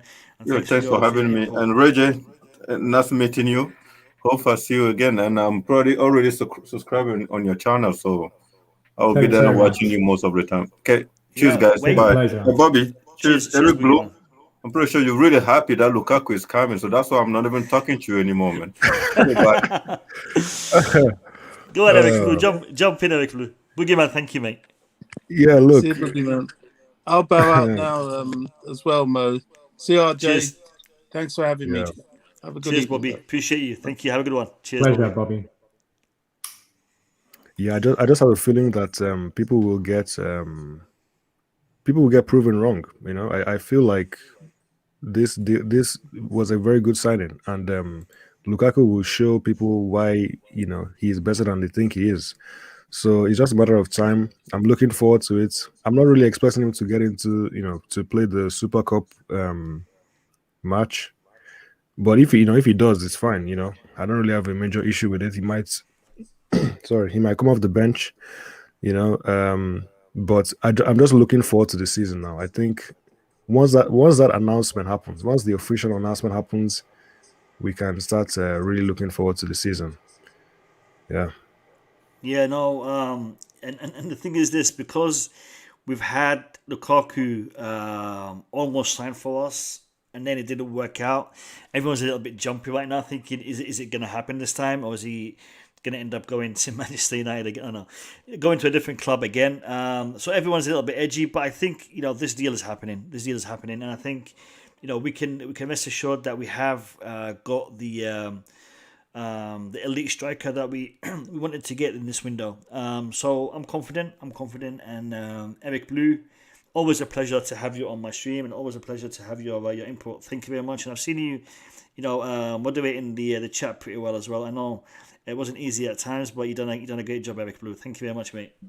Yeah, no problem. Thanks for having me again, man. Cheers, mate. Thank you, Eric. Yeah. RJ, mate, I can't thank you enough. I can't thank you enough for giving me your time and coming on the stream in the early hours of the morning. It's the late night for me here in the UK, but it's the early hours of the morning for you in Australia. So thank you for coming on, and I want to give you a couple of minutes to tell people about your channel, your content, what can they expect on your channel in the future, and also your expectations for the upcoming season, mate. So it's a lot to squeeze in 2 minutes, but you can do it. I'm sure you can do it. I'll be efficient. Firstly, just a couple of things. Pleasure to be invited for my debut appearance on the Blue Lounge. I think you guys are doing a fantastic job in promoting diverse, respectful discussion amongst the Chelsea community. And I know that even my friend Rob, who joined the chat as a Manchester United fan, he even gave you guys a big thumbs up. So trust me when I say he watches a lot of football content. The fact that he gave us a compliment is a big testament to you guys. So big up to the panel as well. It was a very informative discussion. For me and what I'm about, so as you said, I'm a pretty busy Chelsea content creator. I write articles and edit them for the Chelsea Social, who are on the up, so I recommend you check them out. But in terms of my channel, so first of all, I'm a co-host on a podcast called The Balanced Blues Brothers. So that's Chelsea specific, very tactical, very deep. So go and check them out on Twitter also. It's a football thing, which you've been promoting all morning for us or evening, I should say. We are three fans that represent Chelsea, myself, Manchester United and Arsenal. We use our long-term friendship to unpack each week of the Premier League as well as the hot topics across Europe. And we're all about balancing being very analytical and thematic, as well as using our friendship to engage in some light, clean banter. But it's all on the basis of insightful discussions. And recently we've brought on Fabrizio Romano and Scott McDonald, former Celtic striker. And our vision for the show going forward is to really increase the quality of conversation, to bring in some of those passionate, well-known profile guests. And you can find us, as Mo has been sharing. But until then, I'm looking forward to the season that's coming up, because not only is Chelsea going to be staking their claim for the Premier League title, but as Bobby said before, a lot of teams have strengthened. So it's going to make it a very interesting campaign for the neutral supporter. So thanks again, Mo. It's been an absolute pleasure. Thank you, RJ. Appreciate you. All the work that you're doing on all the various platforms, and best of luck with your podcast. And I'm going to give you an open invitation. Listen, the Blue Lounge is your lounge. You're welcome here at any time. You and the guys in your team. I'll probably be asking them to come on for some match previews with Arsenal and Manchester United in the future. So that will be interesting. That will be interesting. Yeah, I would love to have them on. So give them my regards, and hopefully we will see each other in the near future. Thank you, RJ. People in the chat, thank you all for being here. Thank you all for your comments, your feedback, and thank you to all who have subscribed to my channel and to RJ's channel. And if you want to subscribe to RJ's channel, the link is in the pinned comment. Please click on that. Please subscribe. We have we reached? Let me have a look. Let's have a look where we are in regards to RJ's channel. Let's bring it up on the screen. We can get to 300. Don't worry. We will get to 300. We are currently on 254. Listen. 46 subscribers is all that is needed. All right, we've got more than 100 people in the stream right now. So, lads, show your appreciation for RJ and his time by going to the It's a Football Thing YouTube channel. Click on that link and hit that subscribe button. It would mean a lot to me, and it would mean a lot to RJ. So, please do that, guys. I wish you all a pleasant evening and a pleasant morning for RJ, and I will see you in the near future. Have a good one, people. Take care of yourselves, and peace out.